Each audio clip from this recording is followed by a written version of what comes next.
examine the view that Napoleon wants domestic policies reflected his self-centeredness. So, chinhu chekutanga as usual, kutsvaga ma-key terms. Key term yedu is examine Napoleon. We are examining Napoleon domestic policies, how they are reflecting that he was self-centeredness. It means that he was selfish, or he calculated himself before people, or it means that he wanted himself to gain. Iye aingoda kuti zvake zviite ukubata nyaya dzacho.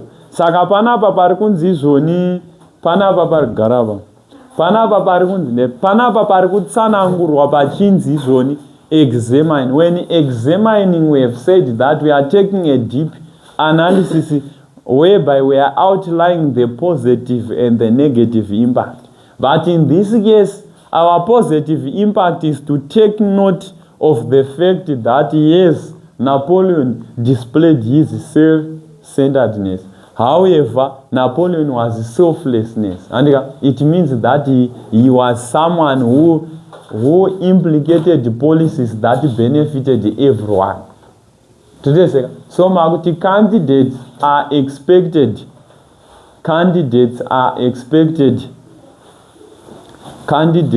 expected to review how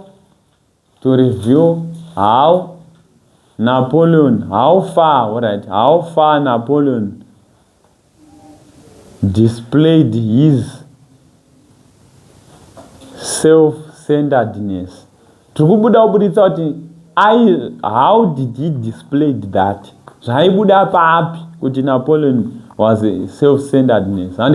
However, good candidates cannot forget to review that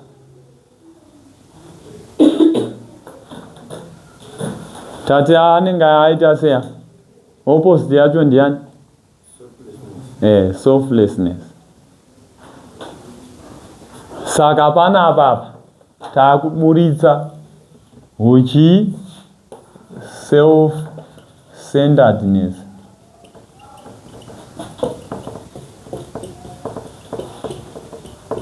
Right. So how Napoleon was self-centeredness? Ndakati whenever kuda unyora question ya Napoleon zvakanaka, always use the AB vertical approach. Andika vamwe vanoiti block system, vamwe vanoiti integral approach. How do you use it? Unouya panapa totsvaga politics dza Napoleon. Tatsvaga politics dza Napoleon. In the political arena of Napoleon, how does his political, social and economic policies proved that he was self-centeredness? So in your introduction, you must include kuti what is self-centeredness, and how does the political organization or the political policies, social and economic policies dza Napoleon dziri kubuditsa sei kuti aiva munhu ane umbimbi ndoga. How does it prove that Napoleon? So in politics tine ma-issues akafanana nepapa. Tine nyaya yechi, tine issue yekuti one party state, ando zvaita one party state kana kuti centralized government. Ndo point yatinayo. Andika chimwe chaibuditsa self-centeredness ya Napoleon. Tine nyaya ye-press censorship.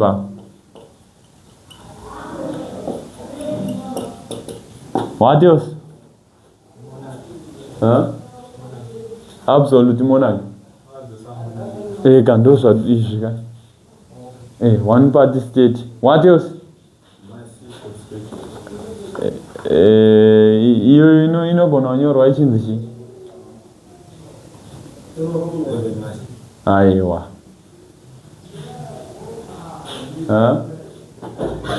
Inonyorwa ichinzi. Apa. I'm alright. Mnogona kunyora nyaya yake alright ye taisa panyaya kwa voting system. Army yake anga ane military camps nechi then tapedza izvozvo chii chimwe chinopinda politics shoot nyaya yema-prefects yekuti how prefects were implemented.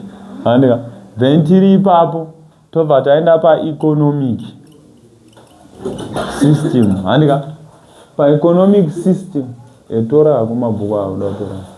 Pa-economic system tine nyaya dzipa panopinda chi Bank of France. What else? Chichi toisa nyaya yema-tariffs. What else?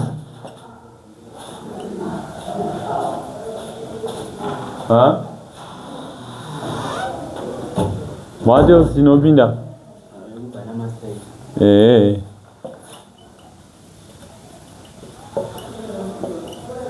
What else?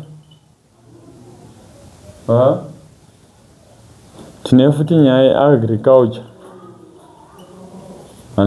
Toenda pa-social tine legion of honor. Chii chimwe chatinacho?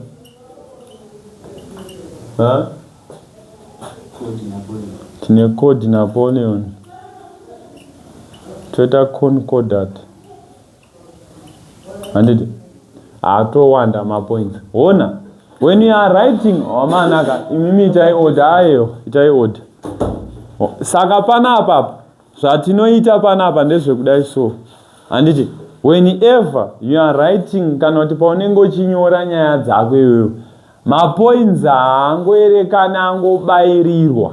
Tobatana sevanhu vanoita history unofanira kuratidza order, kwete kuti pauri kupedza kutaura nyaya yeprecensorship wautotaura nyaya yeconcordat wombodzoka uku wodzoka uku. No, munhu ratidza order semunhu anoita maarts. Kuti apa tiri kumbotaurawo politics, tapedza kutaura politics takutaura zvakati, tapedza zvakati tautaura zvakati. Failure to do so or hamufe makapata maband 1.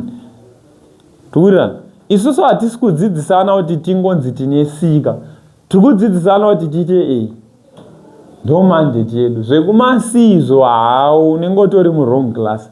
Saka isusu toda kuti munhu paunonyora zvinhu zvako ngazvive order. Ise yako ngaihighlight kuti in terms of political issues Napoleon proved that he was a self-centeredness leader. How? Because he used a centralized type of government.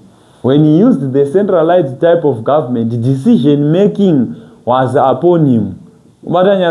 Saka tikuti susu ma decisions ese aingoitwa ari in line to what he says. So it means that he was the law unto himself. Amana ndenjirekoda video chiko. Pinda mtori. Munofana ita order. Kwete kuti munopinda mobuda. Saka panapa ibva mangotora mabhuku enyu ese ipapo. Ayo apa pamusoro pefona. Ibva mangotora mabhuku enyu ese mobva mangoenda. Right. Saka tiri ipapo handiti pari kunzi patati chitaura nyaya centralized chikuratidza kuti iye aratidza kuti anoda kuti zvinhu zviende kwaari. Inyaya yekuti when he used this type of government it means that he was now the law unto himself. Obata nyacho iye personally ndiye the law unto himself. Why? Zvaratidza kuti ari self-centeredness. Why? He is avoiding criticism. So when one is instituting issue ye centralized government it means kuti haasi kuda umwe munhu anouya neimwe chi idea.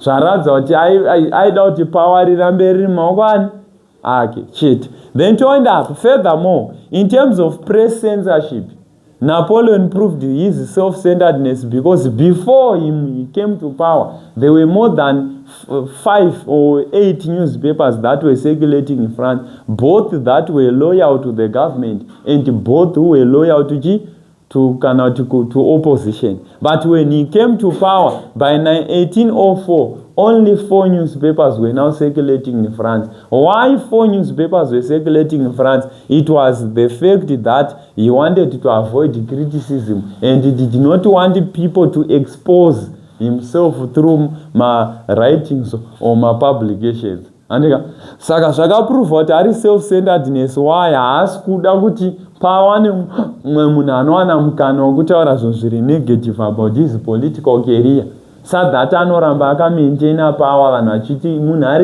ari right. He was now using propaganda andika ukaverenga kana naechopiko zvese zvati kutaura kuti aicontrola vanhu aThompson anani. Then voting system, the voting system was a male adult suffrage, and the type of voting which was instituted by Napoleon, he was the one who selected individuals who could be voted for. So it means that he was self-centeredness. Why? Because those who were now going to be in power were individuals who were loyal to his policies. No one was going to qualify for voting system as long as they proved that they had a negative implication towards Napoleon views. Saka zvakabva zvaratidza kuti ari self-centeredness. Taurirana. Saka tabva ipapo nyaya yemaprefects yatachitaura. Prefects and sub-prefects, they were chosen by Napoleon himself. It means that in his government only his ideas were flourishing. No one was allowed to have a negative thought pamsoro pana Napoleon. Why? Because even his prefects and sub-prefects, they were loyal to him. Andika saka zvikuratidza self-centered. Saka isusu tiri kuti pese pauchanyora iwewe uri kufanira kuzodzoka apa nyaya ize kuexplaina kuti pakadai nyaya ndeyekuzoexplaina kuti saka self-centeredness uri papi. Right, wapedza kutsanangura politics kuaffirmative side. Munhu akangwara zvaanochiita unochiti, however, on the other hand, despite the fact that in the political arena of Napoleon there was an implication of self-centeredness, one can review how the political institution of Napoleon was selflessness. And this can be observed by the fact that Napoleon, he instituted individuals in sub-prefects, or cannot individuals who qualify for being prefects or sub-prefects. They were instituted irregardless of their class. There was no issue whereby there was a privileged system or kuti uyu upper class or mushi. All citizens, they were equal, cannot they were qualifying for political situations, cannot for political positions. Above all, when you are talking about the voting system, it was equal to all members. No payment was paid. Above all, no social class system was used for individuals to qualify for vote. Saka aradza kuti ari selflessness. Wapedza kutaura negative. Wapedza wakuti furthermore, one cannot forget the implication of the economic policies of Napoleon. In this, we can explain his self-centeredness in the fact that when the Bank of France was instituted in France, it only offered loans for agricultural inputs to those members who were loyal to Napoleon. Those who were not loyal to Napoleon were not qualifying. According to A.N. Boyce, Napoleon calculated his position before the citizens. Saka aitomeka sure kuti iye zvaari kuita aiziva kuti akaisa Bank of France akapa mafarmers. Since in France most people were peasants, he eventually knew that if he was going to give input to the peasants, apparently he won support of the majority in France. Saka haana kuzviitira kuti ari kuda kuti vanhu vagute, no, aizviitira kuti vanhu vamusapota arambe ari papower. Tikunzwanana? Then tapedza ipapo touya apa pamatariffs. Andika vamwe vangabvunza kuti chii ichi matariffs. Pane pataurwa nyaya dzechi. Ndazviona kwayataurwa zvangu kuti vanhu vanonzi nyaya dzeshu dzavaudza. Inawe kuti Napoleon aisa laws imported goods aipinda muFrance. Andikona. Aya anonzi matariffs aya pakuda vanhu veJew anonzi protective tariffs. So he did not want people kuti va import magoods. He was an individual who did not want people to be exposed to external goods, so that people could always think that Napoleon is always right. Zvafanana nokuti ukadya chingwa iwewe cheku UK wodya chekuzimbabwe unonzwa musiyano unzwa kuti so he could make sure kuti he have aisa ma-import and export tariffs apa so that ma-French goods they anoramba achingonzi imi munoramba muchingofunga kuti ndo the best. Saka zvikuita kuti iye aramba ari papower because hamuna comparison. Wabata nyacho unenge usina chi comparison haukwanisi kukombea kuti alright saka kune zvimwe zvakadai wobva wati saka Napoleon is always right. Then tapedza ipapo toenda pakubhana ma-strikes. Napoleon when he came to power he banned strikes. Ndizvoka employees they were not allowed to go again or they were not allowed to strike. This proved his self-centeredness because he wanted to win support of the industrialists so that they can support him financially and maintain his position. And then to end up agriculture.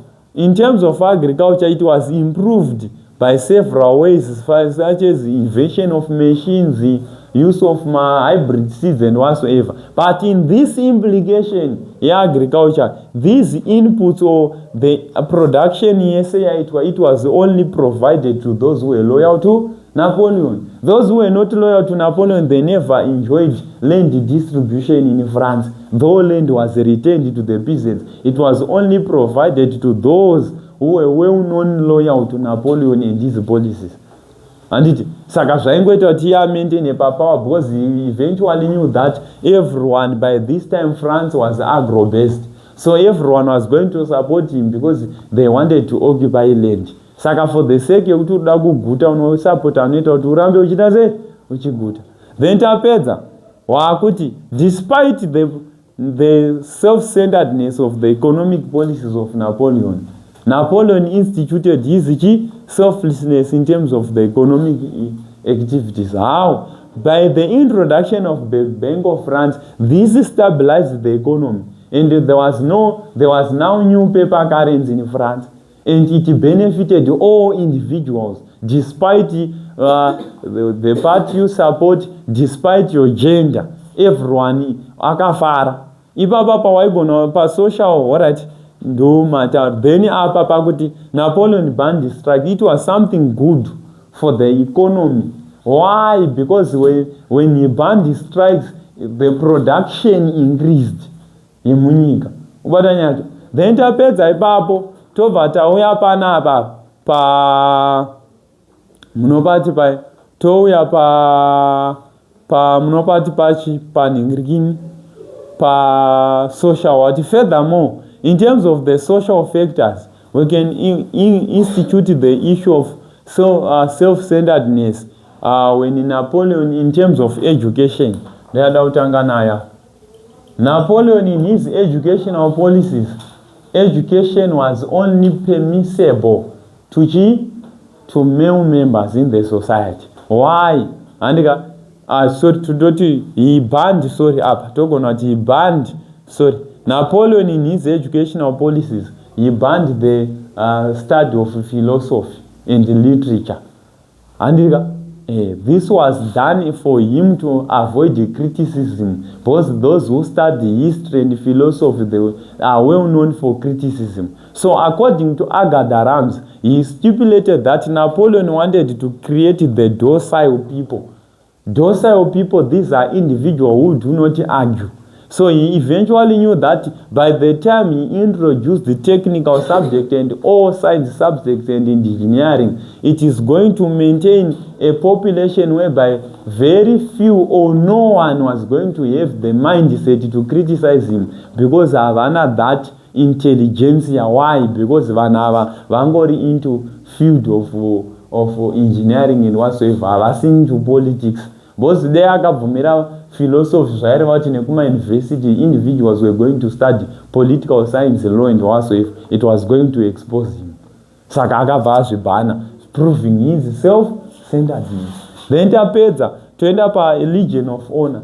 Individuals, they were awarded honorary awards in accordance to what they explore nekuda kwemagifts avo nechi. But this was only done zvaitirwa vanani, zvaitirwa vanhu vari loyal kwaari, so that maintain self-centeredness. Uchati when you explore in sports, uchava munhu ane mbiri kumasports asi uchisapota Napoleon, uchava munhu ane mbiri kumusic asi uchasapotani Napoleon. Zviri kuitira kuti iwewe nefemu yako mucharamba muchiti Napoleon akapenga so that arambe self-centeredness iri kuprovika, arina kuti zvinhu zvese zvirambe zvichitenderera paari. Then tobva ipapo toenda pacode Napoleon.